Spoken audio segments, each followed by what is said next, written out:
I stand off what I said. I'd rather sell Salah than Mane. I would. This video is being brought to you with thanks to our friends at Surfshark. Surfshark is an app or browser extension that allows you to not only browse the internet entirely anonymously, but also very securely. Surfshark will secure your data with industry-leading measures using uncrackable encryption and the most secure VPN protocols. One subscription with Surfshark will work across all of your devices.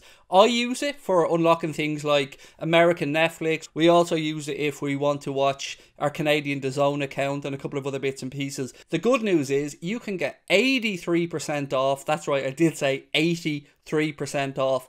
And an additional 3 months free using the Anfield Agenda link in the description.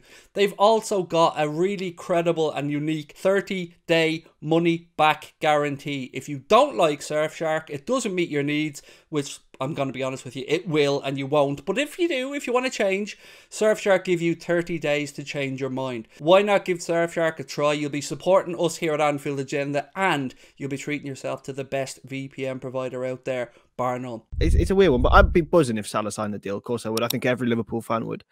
I feel for Mane, man. Feel for Mane. Oh, they would, Craig. Come on. Craig. I stand off what I said. I'd rather sell Salah than Mane. I would. I can't lie. That's how I feel right now. It's fair enough, but I'd still be happy if Salah signed his deal, right? Not ours, really. What? Craig, come on. Craig. I'm not trying to say Salah's shit. I can't argue with it, but all I can tell you is this transfer saga has really, really made me change a lot of my feelings towards Mo. I can't change how I feel. I'm not trying to steer anybody else in another direction. We maybe got a glimpse into real brand Salah over this transfer thing. And I think some of this humbleness is a load of me arse, if I'm being honest with you. I'm not saying he's a bad person. Of course he isn't a bad person, but Mane is the humble one to me.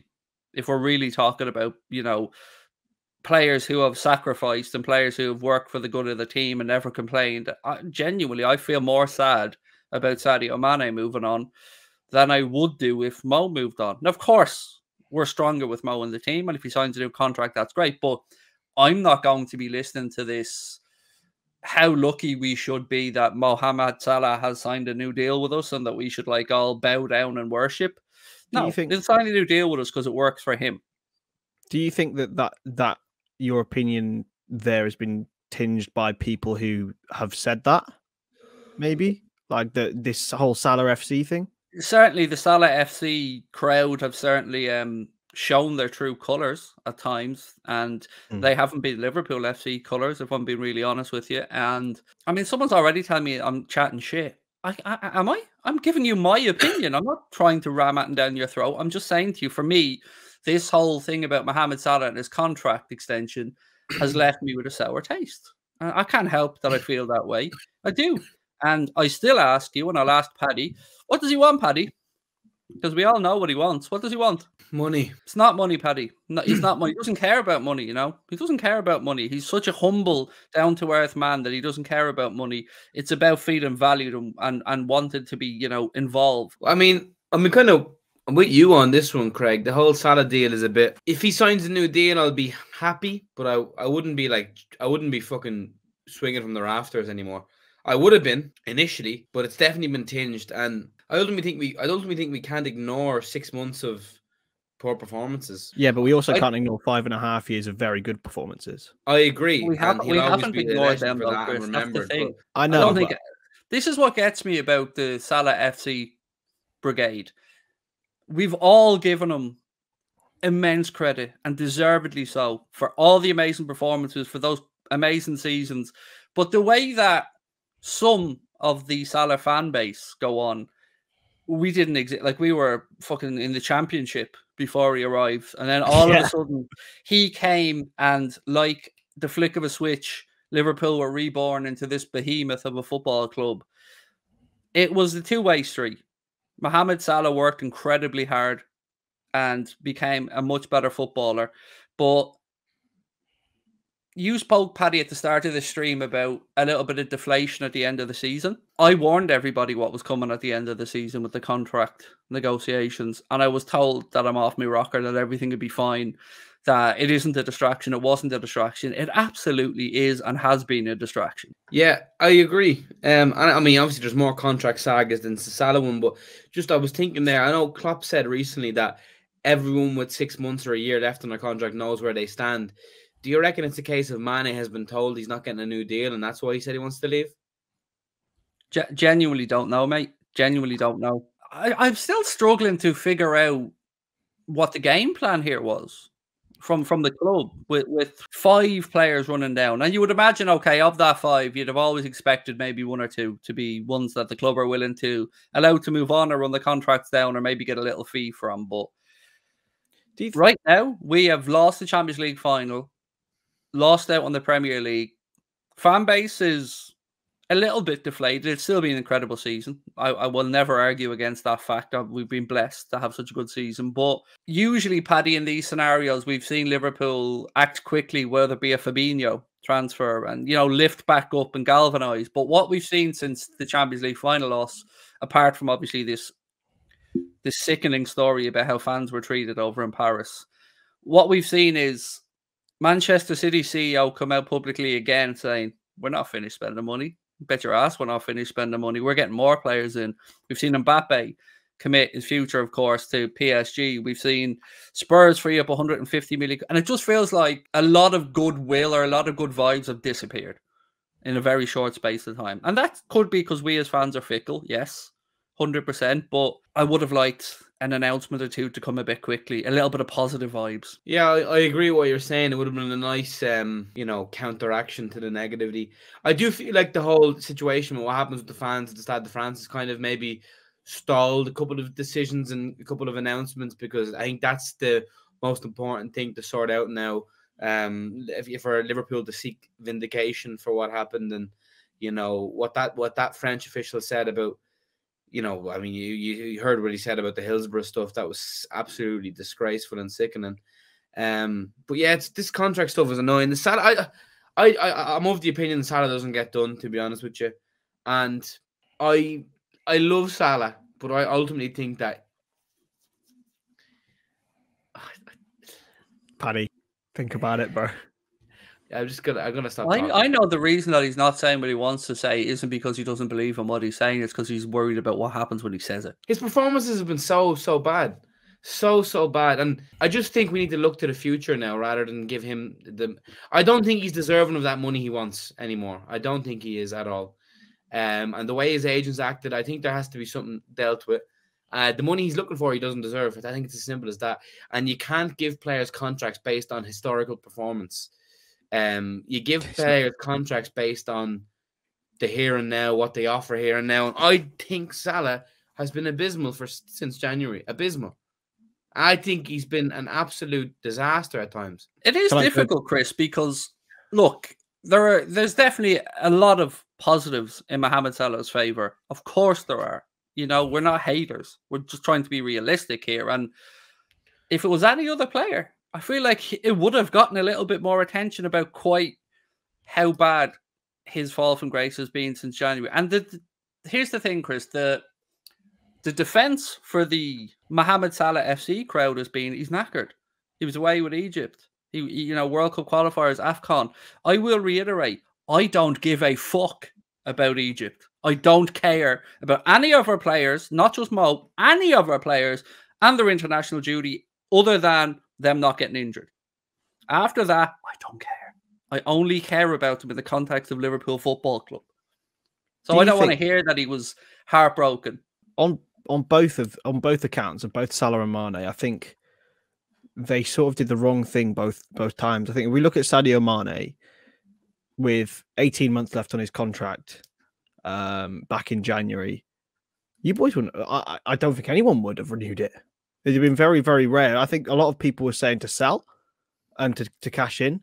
Again, because why of what do people take this personally? I didn't say Mo didn't care. I didn't say I don't want Mo to care. I said I don't care as well because Sadio Mane wasn't offering at that time much in the here and now. Obviously, he's come back. With Salah, he was offering a lot in the here and now, and he was asking for more. It's a very convoluted situation. Then Mane comes back, and then maybe now he feels undervalued because he wasn't given a contract at his worst. With Salah, obviously, he wasn't given a contract at his best. It's a convoluted one. I just think that we can't lose both. We just can't. Here's the thing, Chris. How many times have we seen Liverpool players away with England and Liverpool fans say, I don't care what happens with them? And that's fine. But as soon as we say it about Mohamed Salah, that I don't care what happens on international duty with him, if it affects his Liverpool performance negatively, we're jumped on. Why is that?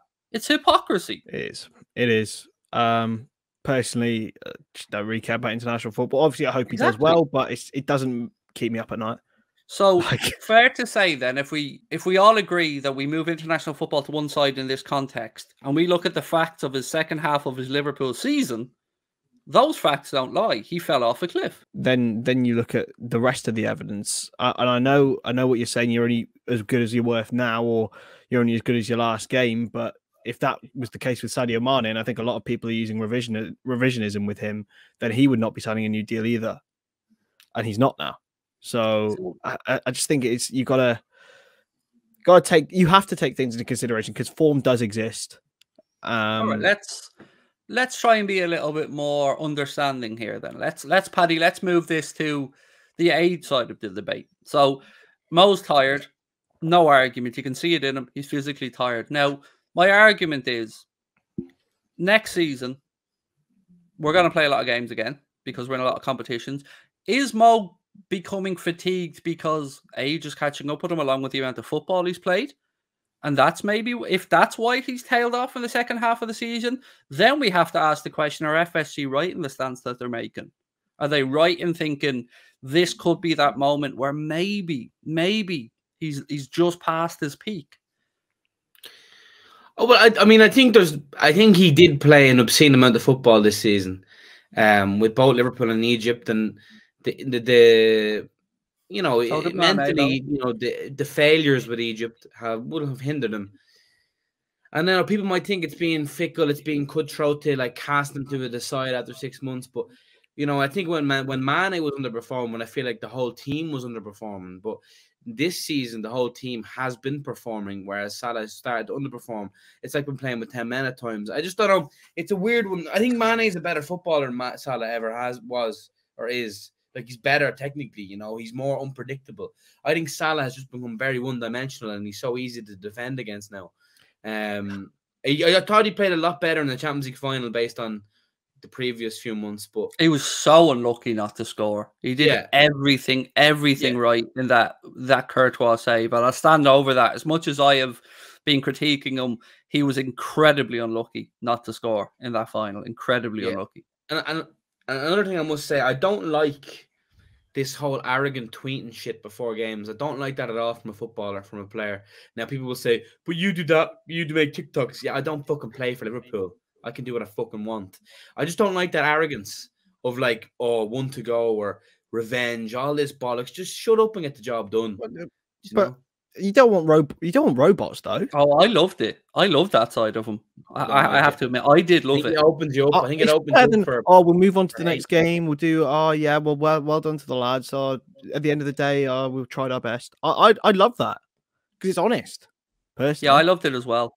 I did like it, but I don't feel like we got.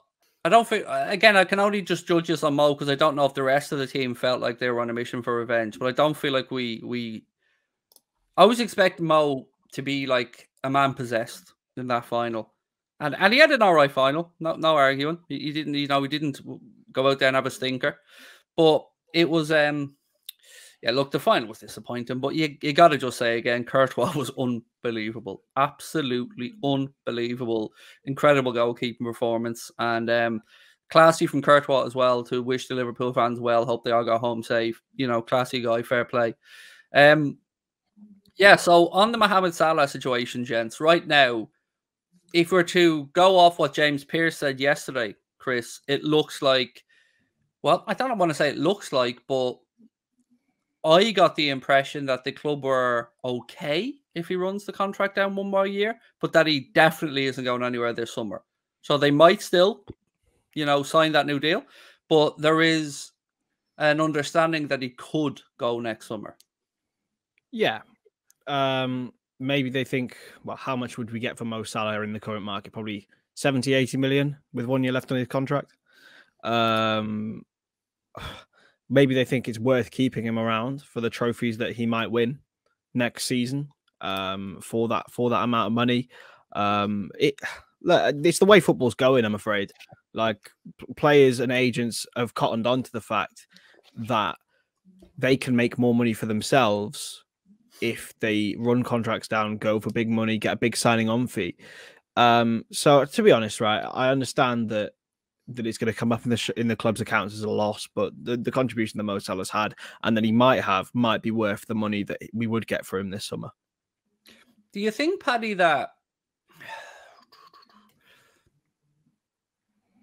it's dangerous now if the club give him a 4-year contract on 300-400 grand a week? Because one thing we can debate on as fans is, was it a blip? Was it tiredness? Was it fatigue? But we can't deny the possibility that it could just be that he's starting to change. He's starting to, age is catching up with him a little bit. I'd love to see the full range of information the club have and the stats that they have, because, if the club are going to commit a lot of money here to Mo, and again, I hope he signs. I've got no problem with him signing, but I just don't think he's going to get his 400 or 500 grand a week now.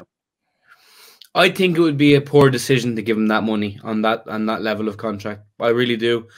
If he performed to that level that he was in the first 6 months, we'd all be gagging for it. But I think when is the cutoff point when's the cutoff point from poor form to just not as good anymore? What is the cutoff point? We said the same about Mane. 6 months is a worrying streak.